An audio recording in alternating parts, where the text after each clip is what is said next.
He was just a school crossing guard until the police commissioner gave him his badge. He stood at the corner every weekday, in rain, in heat, through the snowstorms when winter howled its cruelest winds. His name was Manny Delgado, and to the children streaming past with backpacks heavier than their bodies, rattling shoelaces, urgent voices, he was just the crossing guard. To most adults, just a crossing guard. Possibly summed up every aspect of his station. A man in a bright neon vest, a stop sign in his hand, honking cars, toddlers' hands clasped in his calloused fingers. But life, as Manny discovered, had different plans. Manny had been 26 when he first took the job. He needed something steady, close to home, so he could take care of his mother after her stroke. He had moved back in small apartment above the bakery that smelled of warm dough and sugar, and the neighborhood kids, always full of laughter, always in motion, made the corner light glow with possibility. He woke before the sun, pinned on his badge that reads School Crossing Guard, and stepped out into a world that saw him as invisible. He learned names in the first week. The twins, Ava and Jordan, who argued about which of them would get to hold the school's trophy for math every Friday. Little Theo, clutching his mother's coat until Manny lifted him over the curb without breaking the family's hand. The popular girls, the quiet ones, the ones who wore two big sweaters, the ones who twirled their hair when embarrassed. He knew them all. In winter, he would linger longer in conversation. "You gonna miss school snow day or not?" And some would joke, "Oh, Manny, you're more punctual than the bell." When it rained, the neon vest was soaked. Rain cut through the glove. Sometimes the stop sign would slip from his glove, clatter to the pavement, shoes splashing. He'd retrieve it carefully, eyes down, and even in that small flinch of shame, a child would say, "Don't worry, Manny," and he'd smile with teeth that bore the weight of unsaid gratitude. Manny's mother, Rosa Delgado, watched these routines from the window, knitting scarves in the evenings. She told him once, "You keep them safe. That's more than many jobs." But Manny often worried how small a life this was. He enjoyed it, the children laughing, the crisp morning air. But he wanted something more. The city was called Carlisle, an old industrial town with rusting rooftops, pipe-lined factories, and narrow streets that worried about the rain.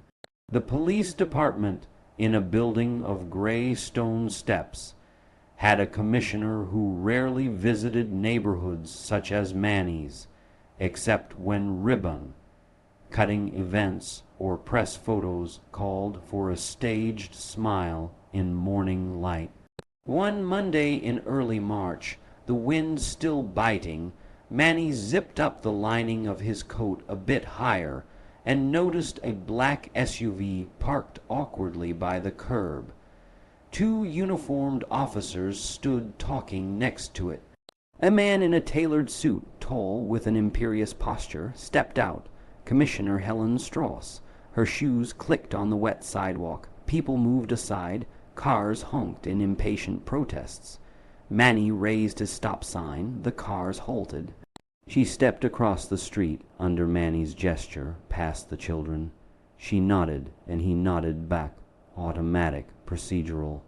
Afterward, he heard whispers from other guards, tidbits under breaths. "That's the commish. She hardly ever comes this far east. Wonder what she's doing by the old Johnson's factory." He kept minding his station, though. As the last child crossed, he lowered his sign. The commissioner approached him. "I'm Commissioner Strauss," she said, voice firm but soft. She dangled something in her hand, an envelope. "Thank you for what you do. I was wondering if I could see you on Wednesday. There's something I'd like to offer." Manny stared. He nodded once, unable to find words. Wednesday came. Rain had washed away much of the winter's gloom. Pavements glimmered. Droplets lingered on leaves. At 9 o'clock, Manny found himself in the corridor of the Carlisle Police Department. The carpets muffled his footsteps, office doors labeled Chief of Staff, Deputy Commissioner, Traffic Division. He had never been inside these halls except for a summons when he misplaced his ID. He was led into Strauss's office. It smelled faintly of leather, of polished wood, of something sharp, bureaucratic. Strauss motioned him to a seat. He climbed into it, knees stiff, like walking into someone else's life. She offered him tea. He declined. "I know your name," she began. She did not need to conceal it. "I know what the kids think of you. I know what parents rely on. I've been watching over this corner for some time. I've seen you stop traffic when someone tries to rush at the crosswalk without caring. I've seen you chase after a fallen backpack when a kid dropped it crossing the street and wave off horns without caring if someone honks at you. You stepped in the way of a car when Theo slipped. You saved a life just by being there." He shook his head. "I'm just doing my job. That job matters." She paused. "I want you to have something more than the vest. I want you to carry my office's authority officially." She pushed the envelope across the table. Inside, a badge, polished in silver, the Carlisle Police emblem engraved with his name, #4009-102, Manny Delgado. Beneath it, an appointment letter, honorary crossing captain, Carlisle Police Department. More than a guard, he looked at it, then at her. He swallowed. "It will give you powers, limited though they are," she said. "Stop cars from parking on the crosswalk, report disturbances, liaise with officers, be recognized." Manny felt trembling. He gently touched the badge's cold metal. It gleamed, that afternoon, wearing the new title and badge pinned beside his vest. Manny stood at the corner again. Children paused, asked, "Is that a police badge?" He nodded, unsure how to answer. Cars slowed more respectfully. Drivers hesitated at the crosswalk, a line he had only asked them to respect before. It wasn't much at first.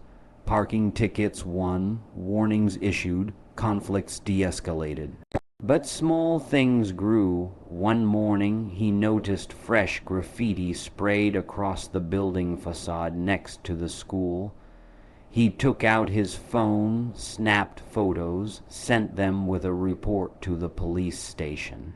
Within hours, an officer was dispatched. By midday, the graffiti was cleaned. Parents began to wave at him in a different way. They paused in cars to thank him. Neighbor merchants left cups of coffee near his post. The twins, Ava and Jordan, ran up, giggling, wanting to see the badge up close. Manny lifted Jordan onto his hip so he could show him the engraving. Manny's mother cried when she saw. In her kitchen, she held the badge in her hand heavier than she thought it would be.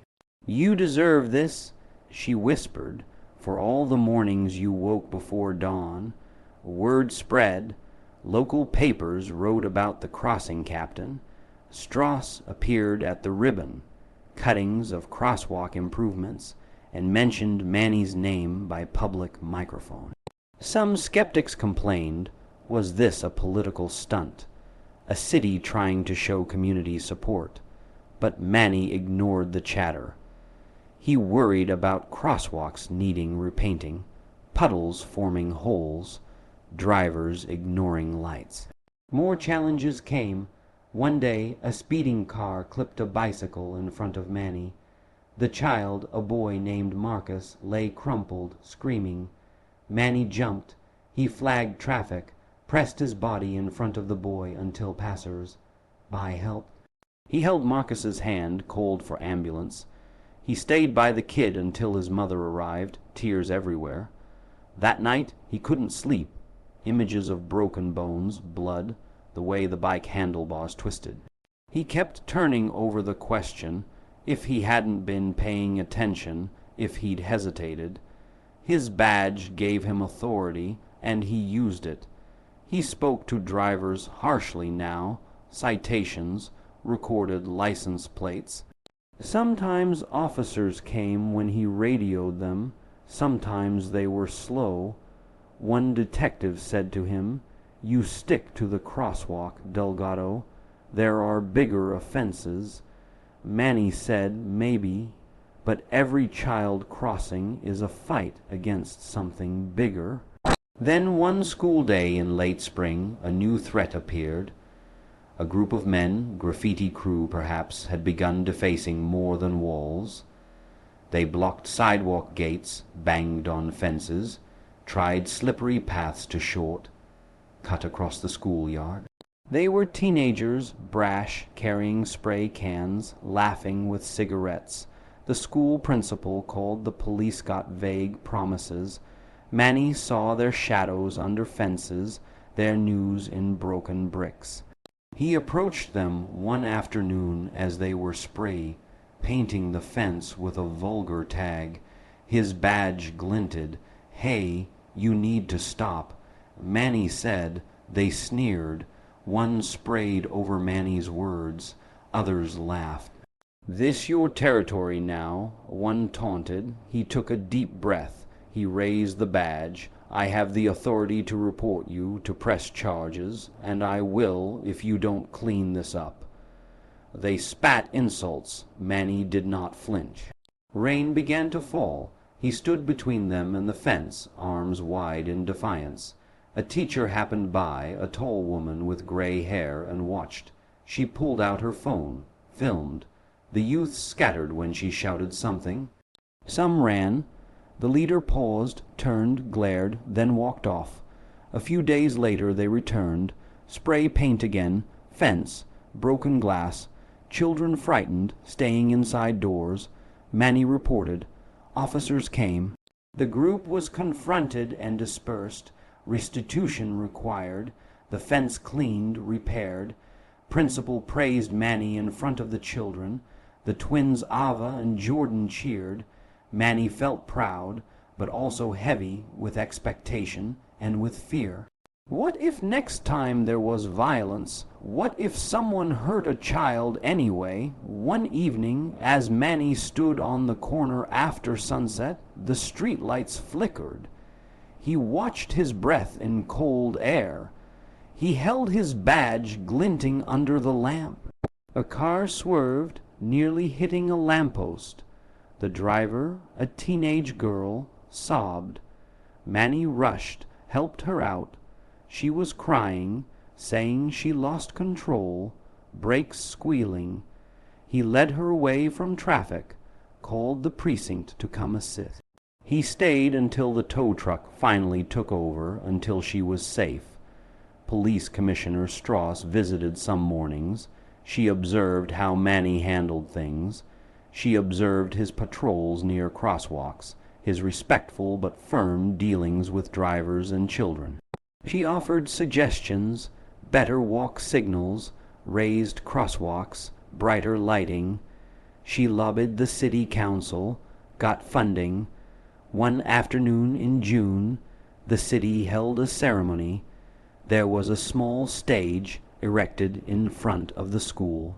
Parents and children gathered, city council members, reporters, streets closed. Strauss stepped to the podium. She spoke about safety, about community, about empowerment.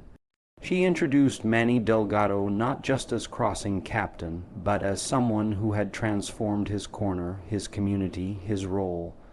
Manny accepted applause, children calling Manny. His mother cried, standing next to his sister, who held his daughter, a baby now, toddling in graspy steps. Manny looked at the badge again, now accustomed to its weight, its authority, its symbolism. Later, a reporter asked him, "Do you ever think back to times when you were just a crossing guard, nothing more?" Manny paused. Sun filtered through old oak trees, flecking his face. He remembered dawns, the cold wind, the way drivers ignored the sign, the way parents worried. He remembered the injuries he'd prevented, the lives he'd touched. "Yes," he said finally, "I was a crossing guard, but I was always more. The summer stretched on. Manny now trained other crossing guards, teaching them assertiveness, sensitivity, observing. He helped design safety programs for the whole school district. He liaised regularly with Strauss's office and traffic engineers, pushing for safer roads. His voice carried. One winter night, a late school event ended, choral recital. Parents exiting, children singing goodbyes, seats echoing. A snowstorm blew in, visibility dropped, cars slid. Manny stood at his corner, badge gleaming, vest bright. A car skidded toward a group of children inching toward a bus stop. Manny froze, then lunged. He raised his arms, waved, shouted. Cars slid, tires screeching. One car hit the curb instead of children. Manny breathed hard. A parent grabbed his arm. "You saved them," the parent said. Manny looked at his hands, trembling. Saved them? Over time, Manny's badge came to represent more than responsibility. Respect, presence. At City Hall, Strauss petitioned for an official program. Honorary crossing captains assigned citywide. Manny's corner would be the model. State funding followed. Traffic engineers painted new crosswalks, installed overhead lights, improved signage. Kids wore vests on safety patrol. Parents in safety committees. Manny found in himself strength he had not known. Early morning darkness no longer scared him. Rain's cold no longer made him shiver more than resolve. He slept with dreams of crosswalks made safe, of children's laughter unmuted by danger. He occasionally felt imposter's doubt. When Strauss asked him to speak at a board meeting, he worried. What if someone laughed him off? But he stood tall. He told stories about Theo, blood, red heel dragging, about Marcus, crying in hand, about the graffiti, about the skateboarders avoiding the sidewalk, about parents who once idled impatiently in crosswalks, but now rolled down windows and nodded. And some did challenge him. A councilman said an honorary title was a gimmick. A skeptical driver said he wasn't a police officer. How could he enforce law? Manny said, "I'm not here to become a cop. I'm here so you stop at crosswalks. I'm here so the kids go home safe. If that's not worth it, what is?" Then, on a crisp autumn morning, Manny saw the new crosswalk lights installed. Red, yellow, green signals with flashing beacons. He held his badge, looked up at the lights. He thought of the first day he stepped outside, invisible except to the children. Now visibility came in new forms. Literal light, institutional recognition, community trust. One child ran up to him. "Manny," she yelled. "Little Rosa, a first grader, I brung you a drawing." She offered a crayon sketch of him, vest bright, badge shining, children behind him, cars stopped. Manny knelt. He put his badge over the drawing in his pocket. A long time later, when Manny's mother passed away, he'd carry her ashes to her favorite bench near the school. Children visited. He spoke to mothers, fathers, thanked them for letting him do this, for letting him carry this. He touched the badge. It was still polished, still engraved. Honorary crossing captain. He laid flowers beside her bench. A child from years past, now grown, offered comfort. Manny, tears in his eyes, said, "I wanted more, but look, I have more than I ever dared hope." He was just a crossing guard, until the police commissioner gave him the badge. With that badge came power, to stop cars, to speak up, to protect, but also responsibility, to be vigilant, compassionate, courageous. And Manny Delgado, with his worn gloves and warm heart, shouldered it all.